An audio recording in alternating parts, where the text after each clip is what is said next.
we cheat? And why do happy people cheat?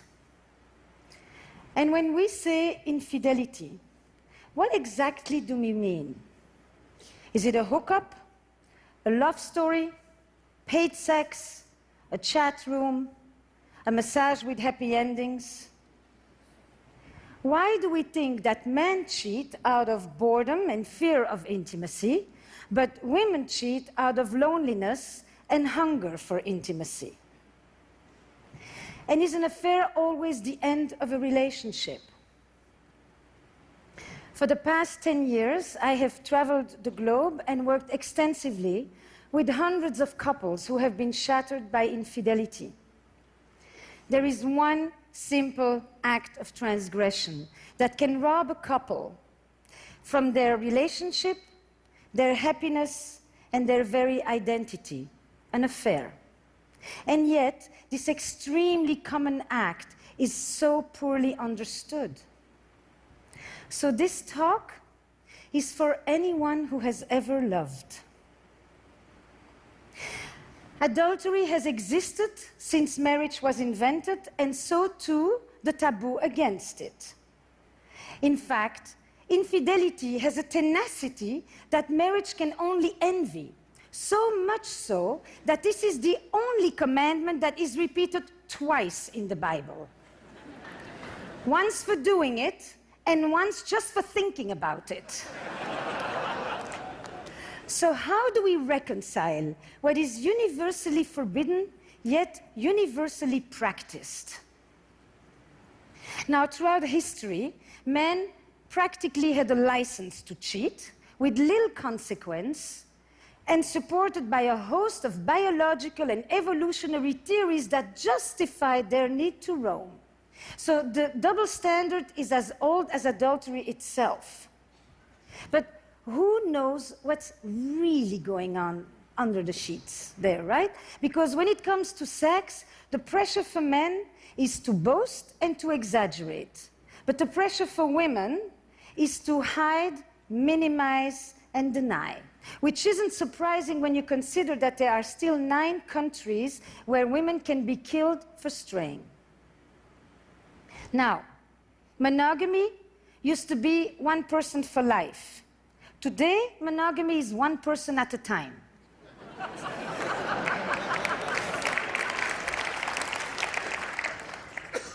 I mean, many of you probably have said, I am monogamous in all my relationships. We used to marry and had sex for the first time, but now we marry and we stop having sex with others. The fact is that monogamy had nothing to do with love. Men relied on women's fidelity in order to know whose children these are and who gets the cows when I die. Now, everyone wants to know what percentage of people cheat. I've been asked that question since I arrived at this conference. It applies to you. But the definition of infidelity keeps on expanding. Sexting, watching porn, staying secretly active on dating apps. So because there is no universally agreed upon definition of what even constitutes an infidelity, estimates vary widely, from 26% to 75%. But on top of it, we are walking contradictions. So 95% of us will say that it is terribly wrong for our partner to lie about having an affair, but just about the same amount of us will say that that's exactly what we would do if we were having one. Now, I like this definition of an affair. It brings together the 3 key elements. A secretive relationship, which is the core structure of an affair, an emotional connection to one degree or another, and a sexual alchemy. And alchemy is the key word here, because the erotic frisson is such that the kiss that you only imagine giving can be as powerful and as enchanting as hours of actual lovemaking. As Marcel Proust said, it's our imagination that is responsible for love, not the other person. So it's never been easier to cheat, and it's never been more difficult to keep a secret. And never has infidelity exacted such a psychological toll. When marriage was an economic enterprise, infidelity threatened our economic security. But now that marriage is a romantic arrangement, infidelity threatens our emotional security. Ironically, we used to turn to adultery. That was the space where we sought pure love. But now that we seek love in marriage, adultery destroys it. Now, there are three ways that I think infidelity hurts differently today. We have a romantic ideal in which we turn to one person to fulfill an endless list of needs, to be my greatest lover, my best friend, the best parent, my trusted confidant, my emotional companion, my intellectual equal. And I am it. I'm chosen, I'm unique, I'm indispensable, I'm irreplaceable, I'm the one. And infidelity tells me I'm not. It is the ultimate betrayal. Infidelity shatters the grand ambition of love.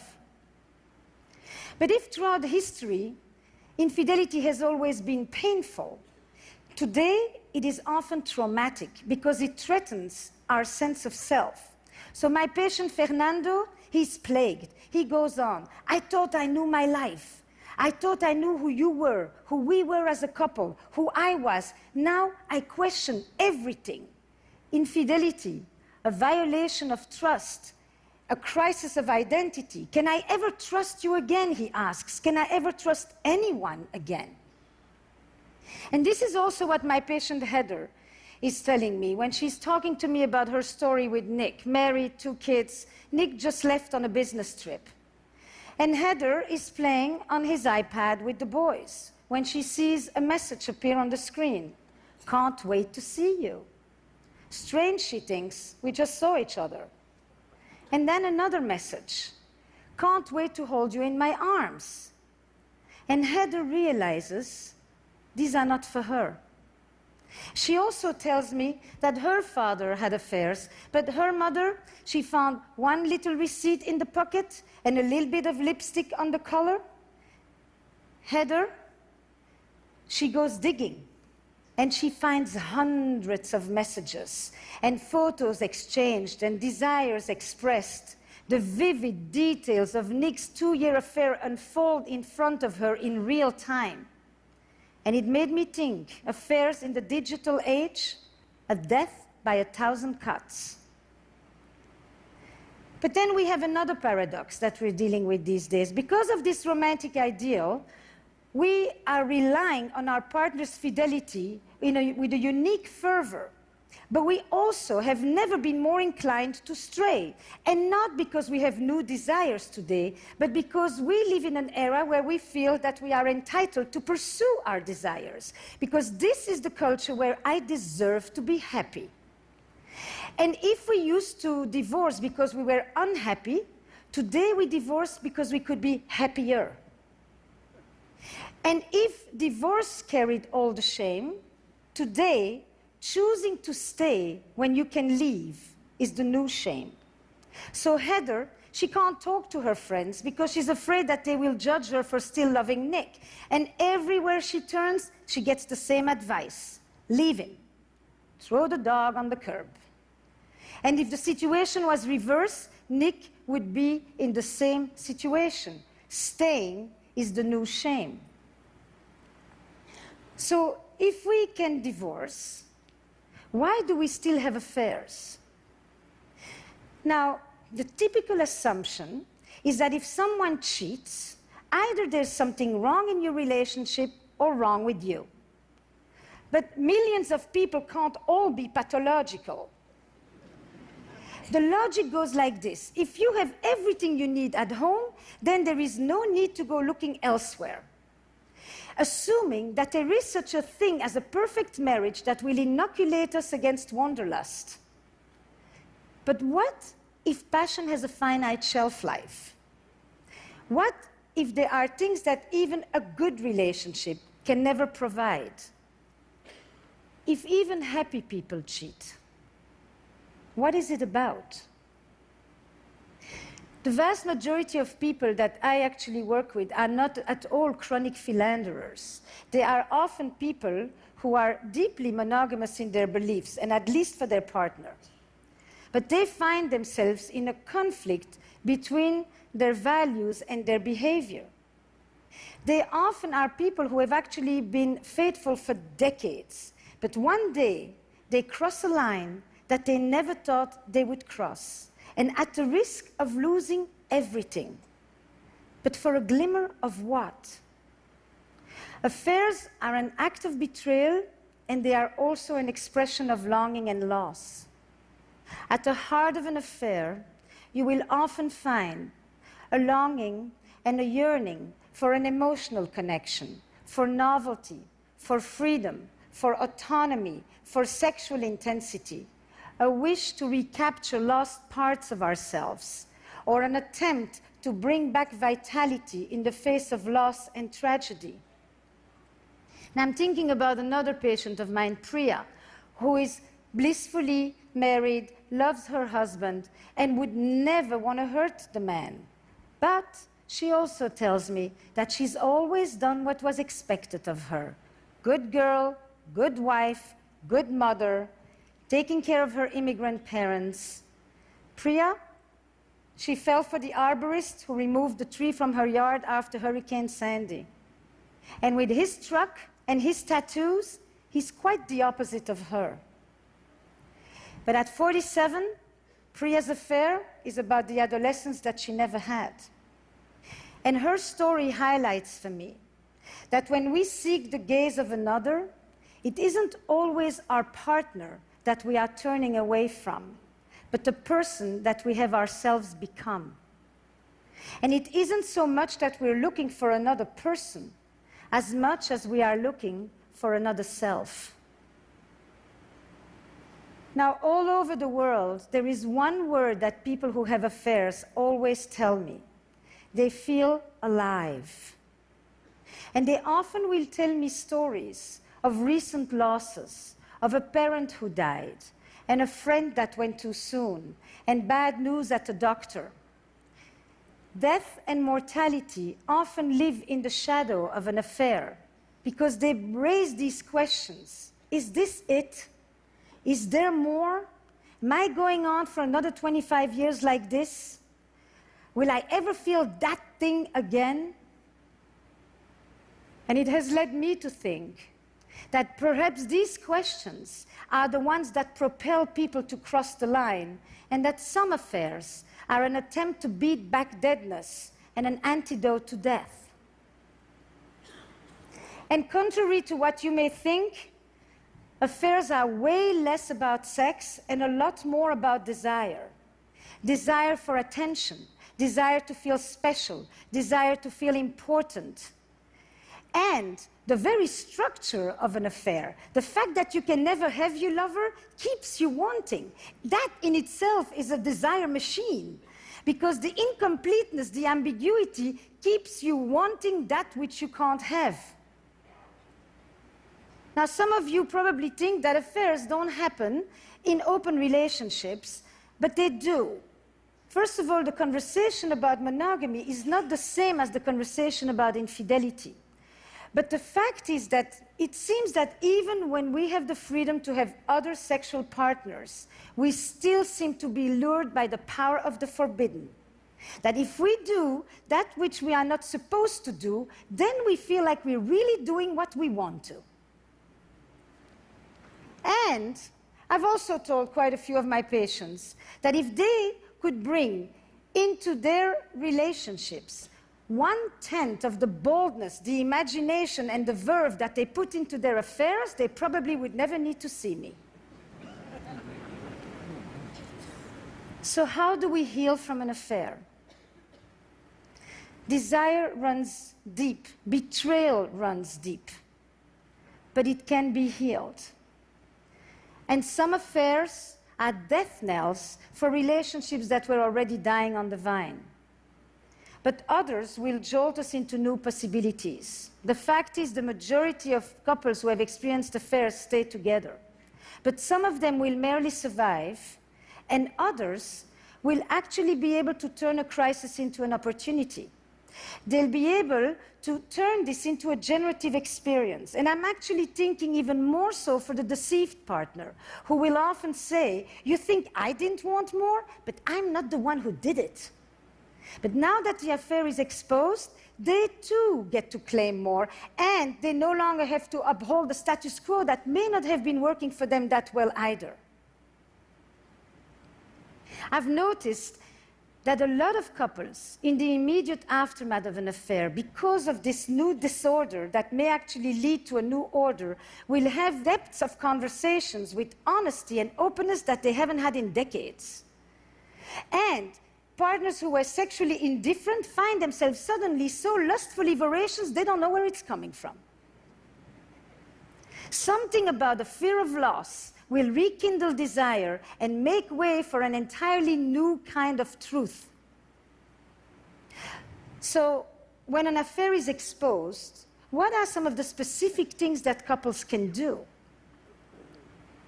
We know from trauma that healing begins when the perpetrator acknowledges their wrongdoing. So, for the partner who had the affair, for Nick, one thing is to end the affair, but the other is the essential, important act of expressing guilt and remorse for hurting his wife. But the truth is that I have noticed that quite a lot of people who have affairs may feel terribly guilty for hurting their partner, but they don't feel guilty for the experience of the affair itself. And that distinction is important. And Nick, he needs to hold vigil for the relationship. He needs to become, for a while, the protector of the boundaries. It's his responsibility to bring it up. Because if he thinks about it, he can relieve Heather from the obsession and from having to make sure that the affair isn't forgotten. And that in itself begins to restore trust. But Heather, or deceived partners, it is essential to do things that bring back a sense of self-worth, to surround oneself with love and with friends and activities that give back joy and meaning and identity. But even more important is to curb the curiosity to mine for the sordid details. Where were you? Where did you do it? How often? Is she better than me in bed? Questions that only inflict more pain and keep you awake at night.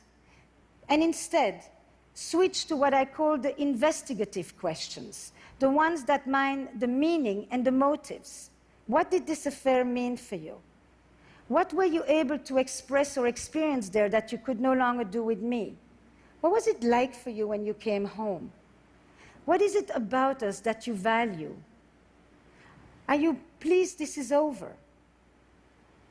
Every affair will redefine a relationship. And every couple will determine what the legacy of the affair will be. But affairs are here to stay, and they're not going away. And the dilemmas of love and desire, they don't yield just simple answers of black and white and good and bad and victim and perpetrator. Betrayal in a relationship comes in many forms. There are many ways that we betray our partner, with contempt, with neglect, with indifference, with violence. Sexual betrayal is only one way to hurt a partner. In other words, the victim of an affair is not always the victim of the marriage. Now, you've listened to me, and I know what you're thinking. She has a French accent. She must be pro-affair.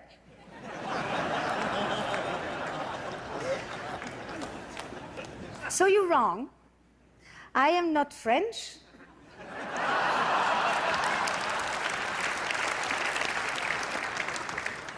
And I'm not pro-affair. But because I think that good can come out of an affair, I have often been asked this very strange question: would I ever recommend it? Now, I would no more recommend you to have an affair than I would recommend you to have cancer. And yet we know that people who have been ill often talk about how their illness has yielded them a new perspective. The main question that I've been asked since I arrived at this conference when I say I do a talk about infidelity is for or against? I said yes. I look at affairs from a dual perspective. Hurt and betrayal on one side, growth and self-discovery on the other. What it did to you and what it meant for me. And so when a couple comes to me in the aftermath of an affair that has been revealed, I will often tell them this: today in the West, most of us are going to have 2 or 3 relationships or marriages. And some of us